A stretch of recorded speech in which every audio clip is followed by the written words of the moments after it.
पिंपरी चिंचवडमध्ये आज मोठा राजकीय भूकंप झालाय। महापालिका निवडणुकीच्या पार्श्वभूमीवर सर्वपक्षीय 22 मातब्बर नेत्यांनी भाजपमध्ये आज पक्षप्रवेश केलाय।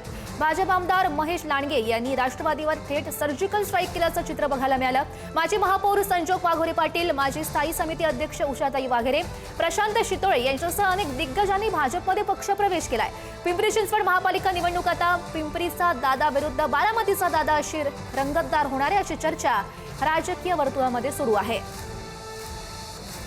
आमचे प्रदेशाध्यक्ष आदरणीय रवींद्रदादा यांच्या नेतृत्वामध्ये, यांच्या उपस्थितीमध्ये आज पिंपरी चिंचवड शहरातल्या माजी महापौर, उपमहापौर, स्थायी समितीचे चेअरमन असे वेगवेगळ्या पदावर काम करणारे अनेक नगरसेवक यांनी आज भारतीय जनता पार्टीमध्ये प्रवेश केला।